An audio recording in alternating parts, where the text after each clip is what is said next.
Fairy folks are in old oaks. It's an old saying, but is it true? It is long and widely accepted that fairies live in trees, particularly ash, hawthorn and oak trees, which arguably best represents the fairy race itself. But it is the oak tree, the king of trees, known for its strength and longevity, which arguably best represents the fairy race itself. G'day, I'm Kitty. Welcome to Fairy Encounters. In this video, I'm going to share 8 true and bizarre stories of fairies and their beloved oak trees. The last story has a real twist. It's not a fairy sighting or encounter as such, but one that I think the fairies themselves would enjoy. But before we dive into these stories, have you ever heard of the oak men? They are rarely spoken of. They are the one fairy who has taken the name of the oak tree, described as squat, dwarfish people with unusually large heads. Atop, they wear red toadstool-shaped caps, and they tempt intruders into their copse with poisonous fungi disguised to look like delicious food. They dwell in oak tree groves, which are filled with bluebells, and the oak men are guardians of these oak groves.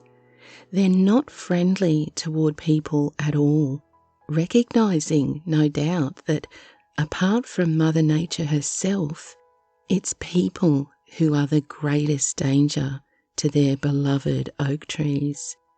I wonder if the fairy man in this first encounter may have been a spiteful oak man. Take a look. About 60 years ago, there was a treasure got in my district. It was got under an oak tree in the townland of Mullockboy. A man caught a fairy sitting under this tree, and the fairy told him that if he would let him go, he would tell him where he could find a treasure. So he let him go, and the fairy told him to go to a certain lake and to dig a hole beside it. There he would find a tin box, and he was to bring it home and put its contents into a pot and boil it. Then, when it was boiled, to drink the soup, and then he would see the treasure. The man did this, and when he drank the soup, he saw the treasure under this tree. So the next day he started to dig, and after digging for about 2 hours, he got to a big trunk. It consisted of lovely storybooks, gold watches, a set of pipes, and a bag of coins. Now, every night a cat was seen just laying on the very spot where that treasure was got, and lights were seen there also. Now this man, he never lived to enjoy the treasure he found. It is said that one night, as he came in from looking at the cattle, a cat jumped up and put her nails in his throat. So badly was he hurt that he died in 10 hours. It was believed that that was the cat who had sat atop that treasure every night. There once lived in Knockvicar a man named Michael McKeon who owned a lot of land. One evening, when he went to look at his cattle, on his way home he lost his way through the thick fog. After walking several miles, he found himself in a thick wood where he sat down to rest at the foot of a huge oak tree, and suddenly he heard a commotion behind him and on looking round beheld a sort of funeral coming towards him. MacIan became afraid and he climbed the oak tree. Strange people were carrying a corpse which was lying on two of the company's shoulders without a stitch of clothing on the body. The procession came slowly and then stopped at the foot of the oak tree. The body was then laid on the ground and the people began to light a huge fire. They laid the corpse on the fire and it began to roast. One of the men jumped up and asked each man in succession to turn the body, but they all refused until at last it came to the last man. He jumped up and said in a loud voice, "Who shall turn the body but Michael MacIan in the tree?" MacIan was forced down the tree, but as soon as he touched the corpse, he fainted, and when he returned to consciousness, he found himself lying at the gate of the field where he kept his cattle. A neighbour of mine was coming home when he heard a noise like a cart on the crossroad in front of him. He went into a house on the side of the road and asked the woman of the house if a cart had passed, and she said that none had passed since 7 o'clock. He went back out and began to run after the supposed cart, but when he was overtaking the cart, the rattle turned into the glen. The road that the cart was on follows the glen for about a quarter of a mile. Well, the vehicle went down the glen over the bushes and stones, and all the while the occupants laughed and sang heartily. The man went back the next day to look for tracks, but he couldn't find any. So people concluded that it must have been the fairies. You see, the hole where the fairies entered the river is called the Soldier's Hole. An oak tree hangs over the hole, so people believe that this is a fairy tree. It is said that oak trees, so deeply revered by the Druids, remember, bitterly resent being cut, and an oak coppice which sprang from the roots of a felled oak wood is believed to be malevolent and very dangerous to travel through or linger within, especially if it was surrounded by bluebells. So, those in the know never to interfere with an oak tree. One morning, two men from this district named John and Michael were going out to cut a big oak tree because its roots were spreading round the place and destroying the garden and even the field.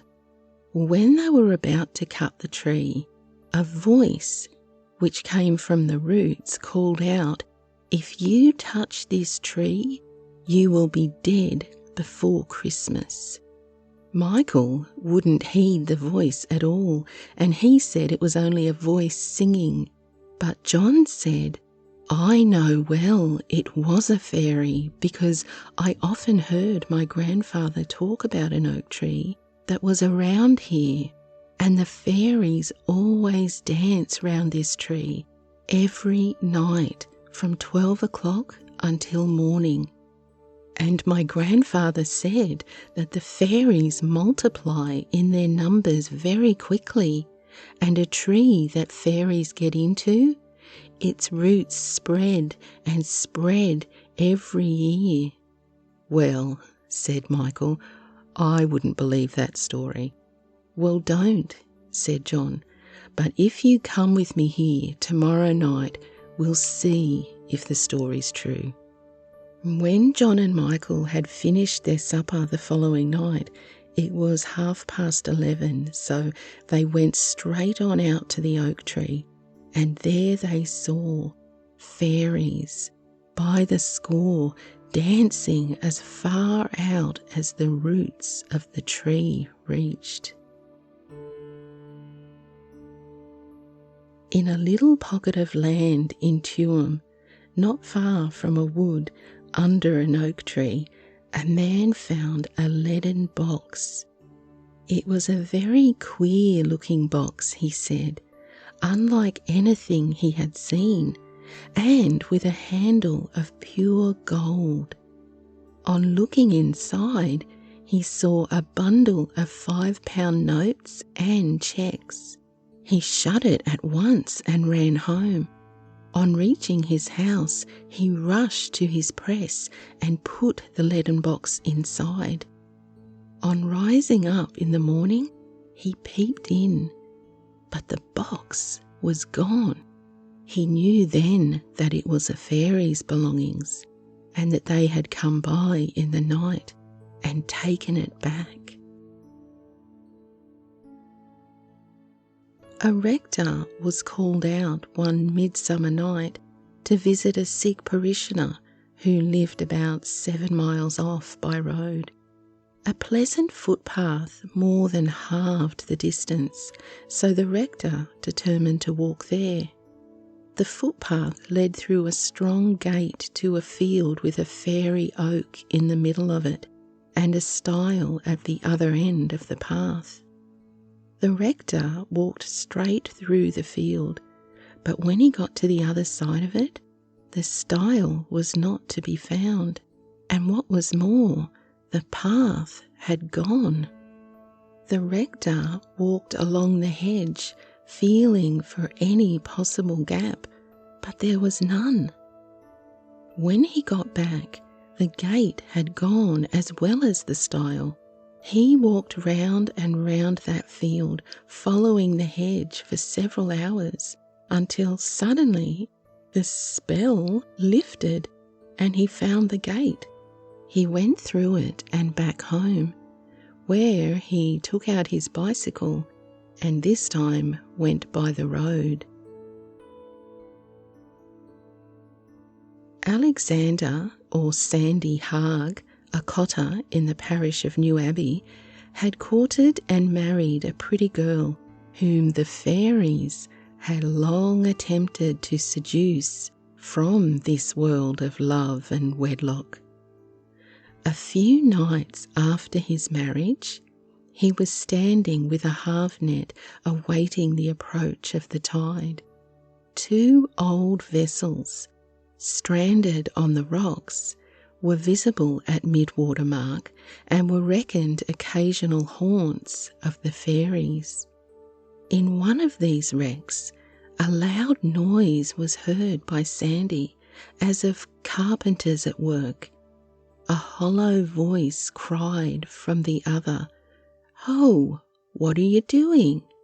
"I'm making a wife to Sandy Harg," replied a voice in no mortal accent. Now Sandy is no fool. He was astonished and terrified. He throws down his net, hastens home, shuts up every avenue of entrance, and folds his young spouse in his arms.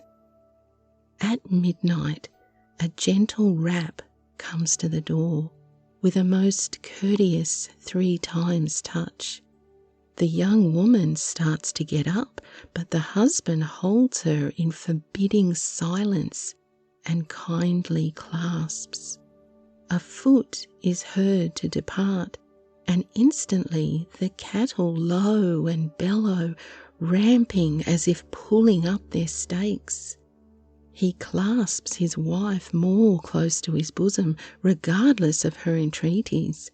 The horses now, with most frightful neighs, prance, snort, and bound, as if in the midst of flame.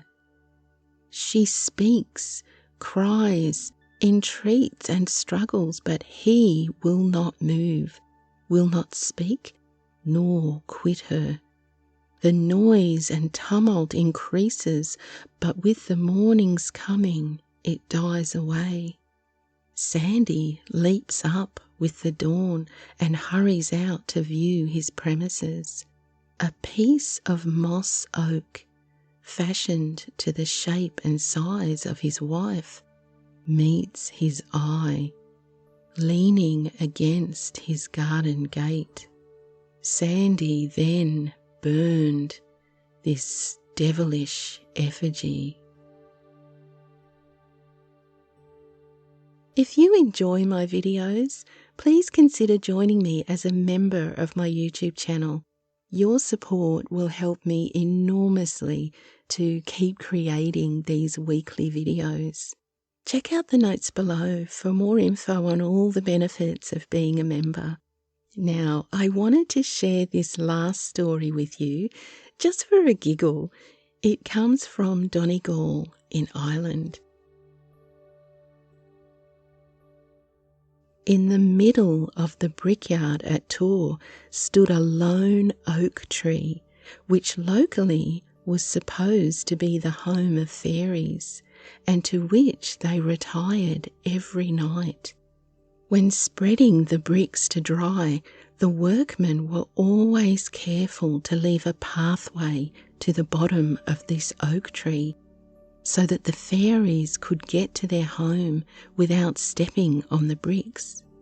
Now, one day, a strike amongst the workers took place, and the brickyard closed down. Sometime afterwards, the yard was reopened again under new management, and new workmen were employed. These new men did not believe the tale about the fairies and the oak tree, and when they were spreading the bricks to dry, did not leave a pathway to the bottom of the tree. One night, when the workers had gone home after spreading a batch of new bricks to dry, my great-grandfather and another man got 2 long sticks, and on the end of each stick they nailed a doll's foot. They went down to the brickyard and, by the aid of the long sticks, they put the tracks of the doll's feet on the new bricks from the bottom of the oak tree out towards the outside of the bricks. When the workers arrived next morning, they saw the strange tracks on the bricks and immediately told the manager. He then inspected them, and the news soon spread. People from far and near came to see the strange sight, but the only conclusion that they could come to was that the fairies really did inhabit the oak tree, and as no pathway had been left for them, they had to walk over the bricks when they returned at night. From that day, the manager told the men to always leave a pathway to the bottom of the oak tree, so that the fairies could get to their home without stepping on the new bricks. As to the bricks which had the marks of dolls' feet on them, they were very carefully dried and were greatly sought after for souvenirs. That was a ripper of a prank. I really liked that. But still, it's not to say that there weren't really fairies in that oak tree. And I bet they had a great laugh at it too. I hope you liked this eclectic collection of stories. It was an odd and pretty diverse bunch this week. I do love exploring the relationship between fairies and trees. Perhaps next time you pass by an old oak tree, you might pause to think about how long it's been there and if it has enjoyed the protection of its own fairy custodians, maybe even for hundreds of years. Now, before you go, take a look at that like button. Look, it's dying for a little tickle. How about it?